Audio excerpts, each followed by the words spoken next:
Olá, bom dia amigos e amigas aqui do canal Dica de Hoje. Hoje é sábado, dia que a gente fala um pouco mais sobre macroeconomia e sempre voltado aos nossos investimentos em bolsa de valores. Como vocês sabem, a gente tem planos de assinaturas aqui dentro e nesses planos a gente tem grupos de interação no Telegram. Então as pessoas acabaram colocando algumas dúvidas muito pertinentes ali dentro e uma das pessoas acabou escrevendo assim: eu perdi a oportunidade em 2015. Quando foi em 2020, eu investi bastante em bolsa e agora eu não vou perder de novo essa oportunidade porque a bolsa está muito barata. E aí o estudo de hoje todo está relacionado a exatamente esse ponto. Será que a bolsa já está barata? Vamos tentar dar uma olhada, claro, com alguns indicadores para a gente ver se a gente chega a essa conclusão, se a bolsa já está barata depois dessa queda aí de uns 13, 14% que ela já teve nesse ano, apesar do aumento dos lucros. Então, se você quer saber essa resposta, curta o vídeo, se inscreva no nosso canal, acione aquele sininho de notificação, compartilhe com os amigos também e logo depois da vinheta a gente já começa.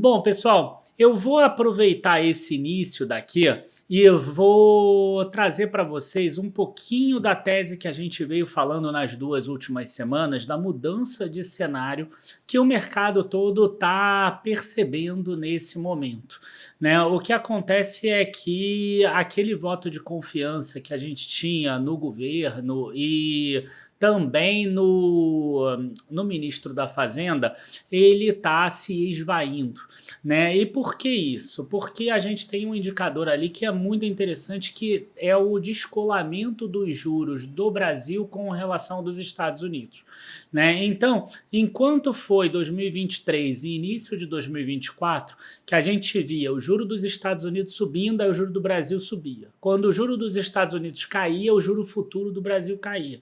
Enquanto isso estava acontecendo, era questão global, era questão macro, era o PMI dos Estados Unidos, era o PCI, a inflação que não caía para a meta, era toda uma questão global, quer dizer, taxa de juro no exterior muito alto, e aí o Brasil ele não tinha como cair essa taxa de juro futuro, porque aí sim sairia recursos daqui de dentro.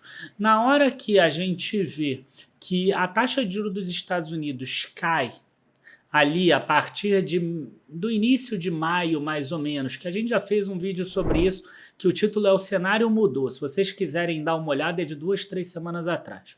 E aí, quando a gente começa a ver que a curva de juros dos Estados Unidos cai e a do Brasil naquele momento ainda se mantinha estável e agora já está subindo, a gente percebe que o cenário mudou e aí a gente percebe esse descolamento, ou seja, os problemas que o Brasil está enfrentando não estão mais relacionados com a política global.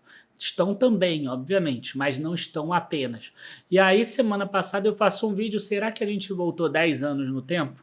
Por que 10 anos no tempo? Porque 10 anos no tempo atrás, em 2013, 2014, o mundo começou a crescer muito com taxa de juros zero, crescimentos da economia muito fortes, enquanto o Brasil entrou numa super recessão.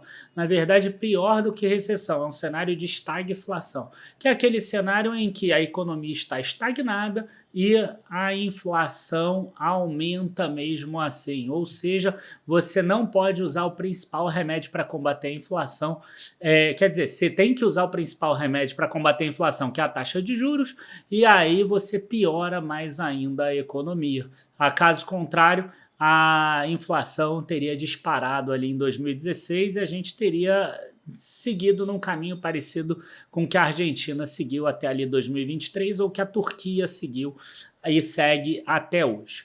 Tá? Para exemplificar um pouquinho esse tipo de coisa, eu posso até colocar aqui um gráfico para vocês darem uma olhada o que significa essa tal da curva de juros aqui que a gente está falando tanto, né? Então, isso aqui, ó, é a curva de juros, tá? O que aconteceu é isso aqui, ó, uma queda forte dos juros.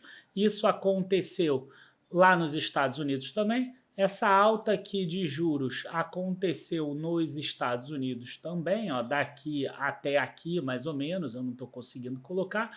E aí, quando chega nesse ponto aqui, que tem aquela empinada da curva de juros, que o mercado americano percebe que não vai ter queda de juro, talvez até nem tenha nesse ano, os Estados Unidos empina muito a curva, mas depois ele desce um pouquinho. E o Brasil faz o quê? Ele sobe aqui a taxa de juros e continua subindo. Hoje, inclusive, está aqui caindo um pouco, está em 12,15%. Tá? Então, esses são os cenários que a gente passou nos vídeos anteriores. O que acontece nesse tipo de cenário? Nesse tipo de cenário, a gente tem rendas fixas que rendem muito. Só para eu não passar a informação errada, se eu entrar aqui na tela do Tesouro Direto, por exemplo, a gente tem condição de comprar, por exemplo, olha só, um Tesouro IPCA 2035 pagando IPCA mais 6,44, um 2045 6,40%. Né? Se você quiser pensar na tua aposentadoria, ter 20 anos de renda que o próprio governo vai te pagar lá em 2065 até 2084, você pode comprar com taxa de IPCA mais 6,36 e ele está valendo só R$ 205 esse título aqui. É um título que hoje tem valor nominal atualizado de 4 mil e poucos reais. Só que ele vai ter 4 mil e pouco no vencimento, mais a variação da inflação. Se você não entendeu essa parte aí, se você não sabe essas oportunidades, além disso, tem oportunidades no crédito privado também. O que eu recomendo para você é o seguinte: no final desse mês, a gente vai ter um workshop sobre renda fixa. Né? Vocês sabem que a gente tem aqui também uma assinatura de renda fixa e é uma assinatura que hoje está indo muito bem. Afinal, a gente tem ali muita chance de comprar títulos privados. Essa semana agora tem IPCA mais 7, tem IPCA mais 8. O título público aqui está pagando IPCA mais 6,4, mas aqui tem imposto de renda, né? Então a gente tem dado uma preferência ali por títulos privados de boas empresas, né? Também tem IPCA mais 10, 11, que a gente não recomenda. Tome cuidado, não é só rentabilidade. Mas o que acontece? Quando eu calculo quanto dá a bolsa no longo prazo, eu percebo que o Ibovespa, ele em média dá IPCA mais 8. Né? Então, quando você tem renda fixa que se aproxima desse valor, a bolsa tem que cair muito para compensar. Né? Então, o que eu sempre falo? É importante você ter alocação em diversas classes de ativos.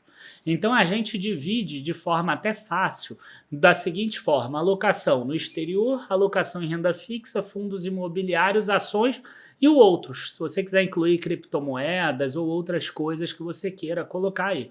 Então, é importante ter as 5 caixinhas, tá? Porque se hoje ações não está indo bem, a gente tem o exterior que está indo bem, a gente tem uma renda fixa que vai manter juros mais altos por mais tempo e você pode se beneficiar disso. Se não se beneficiar exatamente da marcação a mercado, levanta até o vencimento, você vai receber IPCA mais 6,5, IPCA mais 7, IPCA mais 8. Se interessou, não deixa de ver o nosso workshop, tá? Eu não sei se já vai ter link aqui na descrição. Se tiver, você clica aqui embaixo. Se não, fica atento que a gente, nas nossas mídias sociais, vai colocar o link para você poder participar de todo o workshop. Vai ser no final desse mês, se eu não me engano, é 25, 26 e 27 de junho. Agora vamos passar para a parte que importa. O que eu falei agora quando eu falei da renda fixa? Né? A bolsa tem que cair para compensar ao invés da renda fixa. Aqui existe um conceito em economia que é o conceito de restrição orçamentária.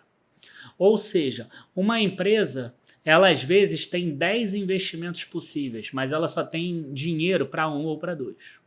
Você tem possibilidade de investir em 30, 50, 100 ativos que passou pelo teu crivo, mas você só tem dinheiro agora para investir em 2 ou 3. Então, qual é o papel que você vai comprar agora? É aquela pergunta que as pessoas fazem. Então, a primeira forma de você trabalhar isso é o seguinte: será que eu vou investir em renda fixa, em fundos imobiliários ou em ações? Né? Então, como é que faz você decidir ações ao invés de renda fixa? Né? Sabendo que a renda fixa está pagando IPCA mais 6,5. O que acontece é que as ações precisam cair. Por quê? Se você trabalhar com fluxo de caixa descontado, agora o teu desconto é uma taxa maior. Se você trabalhar com modelo de Gordon de dividendos descontados, a taxa de juro também é o teu valor de desconto. Se você trabalhar com percentual de cada classe de ativos, se ações caírem, ela vai acabar recebendo o aporte de qualquer forma. Então, à medida que a taxa da renda fixa ela vai crescendo, o preço da ação tem que cair para compensar isso. Uma outra forma de ver com relação a dividendos é o seguinte: vamos imaginar que você tem uma empresa que ela distribua 7% ao ano de dividendos. Quando a renda fixa pagava IPCA mais 5,5%, valia a pena você investir nessa empresa com o que estava pagando 7%. Certo? Por quê? Porque você está ganhando 1,5% a mais se a empresa subir a inflação. Aí o título sobe a inflação e te paga 5,5%, e a ação te paga 7% de dividendo e mais ou menos subiria a inflação, o resto é risco de renda variável. Pois bem, se a renda fixa subiu para 6,5%, já seria natural pensar que você vai precisar de um 8,2%, mais ou menos, para proporcionalmente ser parecido, o aumento de ganho que você tem. Agora, botando em números aqui, imagina uma ação que vale R$10, que paga 70 centavos de dividendo e que é exatamente esse 7% que a gente falou. Ela não vai conseguir, porque ela não vai ter aumento de resultado dela, aumentar para 82 centavos de dividendo. Ela vai continuar pagando 70 centavos de dividendo. Então, como é que ela vai ter um yield de 8,2%? O preço da ação tem que cair. Se cair de 10 para 9, vai dar ainda 7,8%. Né? Então ela tem que cair mais ainda, que é mais ou menos o que o Ibovespa está caindo. Então, maiores dividend yields significa bolsa barata. Tá? Então, o que eu quero mostrar nesse conceito de restrição orçamentária é que mesmo que você não goste de renda fixa, é importante você entender sobre a renda fixa, porque todos os players de mercados eles estão concorrendo um contra o outro. O gestor lá do fundo de previdência, por exemplo, ele vai escolher se ele vai investir em ações ou em renda fixa. Ele tem uma meta para bater. Hoje ele bate essa meta só com a renda fixa. Então ele não vai investir em ações ou vai investir muito pouco em ações. Né? Então a gente precisa entender que os investimentos concorrem entre si. Da mesma forma que o investidor estrangeiro, se a taxa de juros cair no Brasil, ele não vai investir aqui porque não compensaria o risco, e por isso a taxa de juros do Brasil se mantém elevada, já que a taxa de juros dos Estados Unidos se mantém elevada, os investidores, até pessoa física, eles vão pensar dessa forma também. Né? Por isso que a gente teve muita venda de small cap e compra de empresas de dividendo, que a gente mostrou lá como o índice de small cap caiu, de dividendo caiu pouco. Se vocês quiserem, a gente pode mostrar, inclusive, isso de novo aqui para vocês. Né? Então eu posso botar aqui, ó, o IDIV, que é o índice de dividendos. A gente pode ver aqui, ó, que dessa máxima aqui, ó, até hoje, ó, saiu de uns 9.000 pontos para 8.400 pontos. E se eu pegar o índice de small, que é aqui 9.000 para 8.400, deve dar uns 6% mais ou menos. E aqui de 2.365 para 1.944, que dá uns 17%, 18%, sei lá se eu fiz a conta certa. Então, uma diferença bastante grande. A pergunta que a gente propôs nesse vídeo é o seguinte: a bolsa está barata e já vale a pena a gente comprar? Sim ou não? Eu peguei aqui dois indicadores. Tá? Um deles é o indicador de dividend yield, que basicamente trabalha do jeito que eu expliquei agora há pouco. E o outro indicador é o indicador de preço sobre valor patrimonial. O preço sobre valor patrimonial é o seguinte: o patrimônio líquido de uma empresa é quanto essa empresa deveria valer contabilmente. Ou seja, ela tem todos os ativos dela, ela tem todos os passivos dela. Um menos o outro dá o patrimônio líquido. Você pega esse patrimônio líquido e divide pela quantidade de ações. Então você tem o valor patrimonial por ação. Tá? Então, Em tese, se a empresa pudesse liquidar todos os ativos pelo valor que ela coloca no balanço e pudesse pagar imediatamente todos os passivos, sobraria aquele valor para distribuir para os acionistas e encerrar a operação daquela empresa. Então, esse é o valor contábil da empresa. Algumas empresas trabalham com ágio. Por que elas trabalham com ágio? Porque elas têm uma expectativa de crescimento grande ou porque elas já demonstraram no passado que elas conseguem um retorno acima da média. Logo, o mercado aceita pagar um pouco mais por elas ou muito mais por elas, em alguns casos. Tá? Então, você ter valor de mercado acima do valor contábil ou representa que a empresa está cara ou representa que a empresa é boa, ou até os dois juntos, tá? Em tese deveria ser isso. Ao contrário também, a gente pode ter que uma empresa abaixo do valor patrimonial, ou seja, que o valor de mercado dela está sendo negociado com desconto em relação ao valor contábil, pode significar tanto que a empresa é uma boa empresa e está barata, ou que ela é uma empresa que, na verdade, está queimando caixa dos acionistas e, na verdade, ela vai reduzindo o patrimônio líquido a cada período. Porque se ela ficar gerando prejuízo, esse patrimônio líquido vai caindo. Então, das duas formas, o mercado está antecipando. Então, de um lado, ele está antecipando uma melhora da empresa, do outro lado, ele estaria antecipando a piora da empresa. Mas também podemos dizer que, acima do valor contábil, a empresa está cara e abaixo do valor contábil, a empresa está barata. E aí eu adoro usar aqui a plataforma do Investidor 10, porque eu consigo ter uma ideia de quantas empresas estão abaixo do 1, né? Porque o 1 quando você divide o valor de mercado sobre o patrimônio líquido, você chega numa relação de 1 se for igual, os dois. Então, abaixo de 1 significa que tem desconto, acima de 1 informa que tem um ágio. Então, aqui a gente tem 127 empresas que já estão com desconto. E esse é um número que cresceu muito nos últimos meses, né? Principalmente depois dessa queda da bolsa. E é interessante a gente ver que a gente tem algumas empresas boas aqui, ó. Tem uma Auren, tem uma C&A, tem Cyrela, né? Tem e conhecidas, Jalles, Copasa, Natura. Não são só empresas muito ruins que estão aqui nesse meio. Ó, a gente tem uma aqui que ninguém conhece, VTRU, né? Tem CSN aqui no meio, tem uma Tupi aqui que as pessoas gostam, tem Bradespar, tem Banco do Brasil, tem Transmissão Paulista. Então você vê que até empresas com bons dividendos, com bons lucros e etc., já estão entrando nesse patamar aqui. E aí, para melhorar um pouco isso, eu fiz um estudo do que aconteceu nos últimos 11 anos. E aí a gente vai pegar um gancho daquele vídeo da semana passada. Será que a gente está voltando 10 anos no tempo? E melhor, será que agora já é o momento de comprar? Então, eu peguei aqui, né, os dados de todas as empresas, tá? Desde 2013, o preço sobre valor patrimonial de cada uma delas.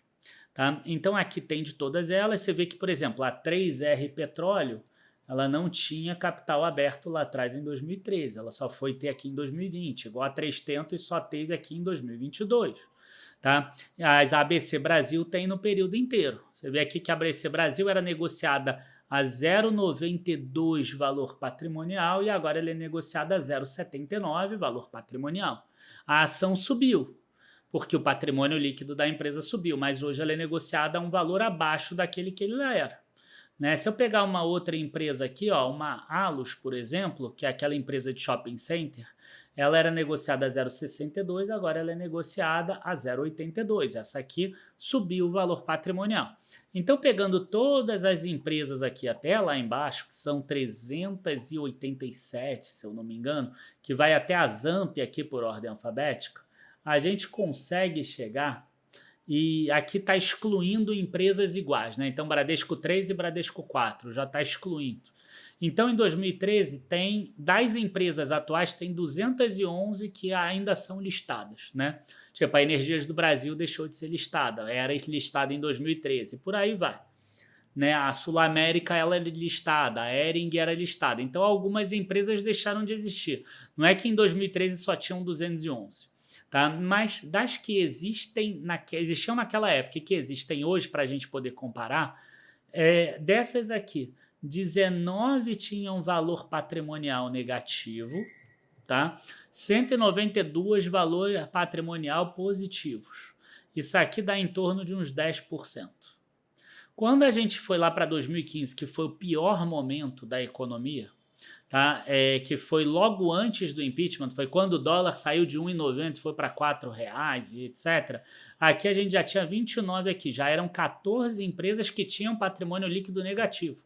Ou seja, se vendesse todos os ativos e pagasse a dívida, ainda sobraria dívida para pagar, tá? Então aqui a gente vê o quê? Que a mediana, né, do valor patrimonial era de 0,65 naquela época. Você vê aqui, ó, era 1,15 em 2013, 1 em 2014 e 0,65 em 2015. Você vê que vai em queda, ó. Aqui, ó, em 2023 é 1,27, em março era 1,19, agora é 1,03. Ainda estamos negociando com mais empresas com ágio do que deságio, tá? Em compensação, quando chegou em 2019, que era o auge da euforia, deu 1,69. Aqui é 3/4, né, que seriam 75% das empresas. 75% das empresas negociam hoje com preço sobre valor patrimonial até 1,68. Lá atrás era 2,59. Então você via que naquela época tinha muitas empresas que eram negociadas muito caras, e hoje em dia a gente tem um estreitamento, vamos dizer assim, né? Um achatamento desses números. E aqui a gente tem um gráfico que eu acho que é muito interessante, tá? Que a gente tem aqui, ó, a queda, ó, piora da economia. Vamos pegar no azul aqui, que eu gosto de trabalhar com a mediana. Piora da economia. Aqui, ó, melhora da economia, entrada do teto de gastos públicos do Temer, entrada da reforma da Previdência, uma administração mais austera, tá? E aí a gente acaba tendo aqui em 2020 e 2021, por causa de questão de juro, uma queda também, né? Aqui é início daquele ano, do ano passado, que teve uma melhora, foi um voto de confiança que o governo deu para o governo Lula, o mercado deu, e aí agora a gente já vê uma queda aqui de novo, tá? Olhando esse gráfico aqui, a gente ainda percebe que esse patamar atual está em torno de 35%, mais ou menos, acima daquele 0,65 lá de trás, tá? Então, está longe de estar naquele tombo lá de 2015. Ele está muito mais próximo de 2014. Se eu tivesse que chutar hoje, para mim ainda tem mais um ano de queda, tá? Para a gente falar por esse gráfico daqui. Agora, como eu falei na semana passada, uma pequena mudança na sinalização de comunicação do governo pode fazer isso aqui subir de novo. Então eu não vejo com maus olhos a pessoa já começar a comprar um pouco de bolsa aqui, né? Mas também comprar as outras classes de ativos, né? Que é como a gente trabalha. A gente trabalha com alocação patrimonial. Isso é uma coisa importante que vocês saibam, né? A gente, no Dica de hoje, a gente não está preocupado em você acertar a melhor ação dos próximos 12 meses. A gente não está preocupado em fazer propaganda daquela porrada lá que a gente acertou e etc. Porque, sinceramente, isso tem um pouco de estudo, mas também tem sorte aí, tem acaso e etc.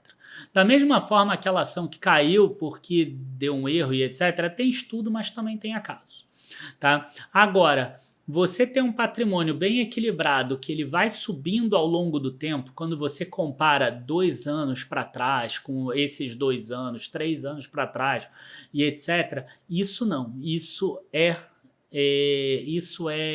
ciência, tá? Então, você fazendo aporte, reinvestindo os rendimentos nos lugares certos, naquelas classes de ativos que ficaram para trás, quando você olha o teu portfólio como um todo, você vê que ele vai crescendo, tá? Então, a gente pode ter uma carteira de ações que caia depois de 3 anos, mas ela vai ser compensada por uma outra classe de ativo que vai ter subido. Da mesma forma, a gente pode ter uma porrada, por exemplo, numa carteira de ações e a carteira não vai subir tanto porque tem outras classes de ativos. Só que essa é a forma mais inteligente que as pessoas têm para conseguir fazer patrimônio na bolsa. Porque se você não fizer patrimônio dessa forma e quiser ficar arriscando de tentar acertar a boa ação do momento, o que acontece é que num grupo de 500 pessoas, talvez 20 ou 30 vão acertar. Os outros 470 vão achar que a bolsa é cassino, porque eles vão ficar pulando de uma para outra, de uma para outra, de uma para outra e assim por diante. Tá? O segundo estudo que eu tenho aqui para mostrar para vocês é o dos maiores yields e ele trabalha exatamente da mesma forma.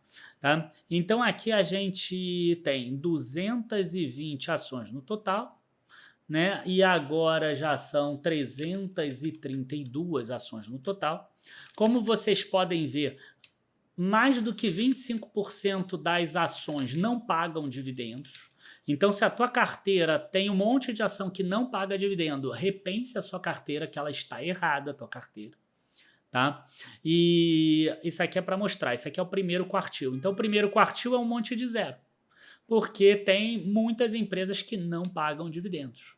Tá? Depois eu até vou fazer o cálculo e vou botar em algum relatório lá qual o percentual de empresas que não pagam dividendos, porque isso é interessante, né, ao longo de cada tempo.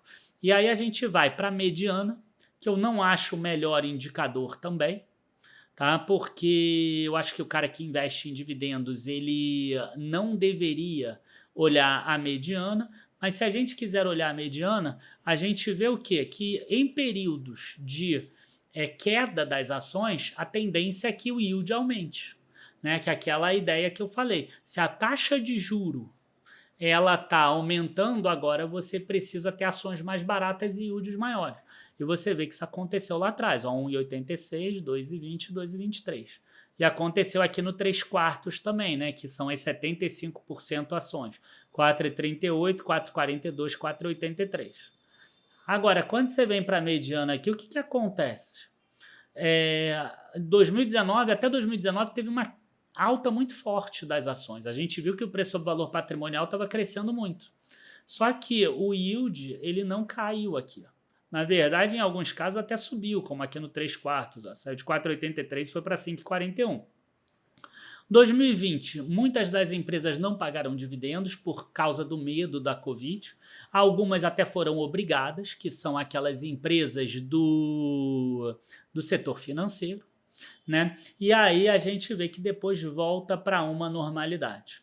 Tá? Então hoje a gente vê que os yields aqui do 3 quartos está em 6,01 e de 90% em 10,32%. O que significa 90%? Significa que tem 10% de empresas hoje, tá, que pagam mais do que 10,32% de yield. Tá? O mais fácil vai ser olhar aqui pelo investidor 10. Tá? Então a gente tem essas empresas aqui.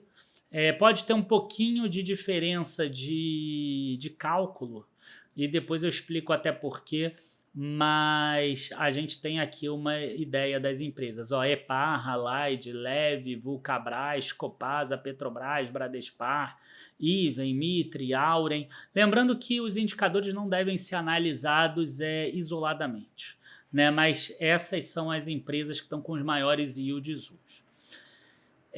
Quando a gente bota aqui no gráfico, fica mais fácil de observar.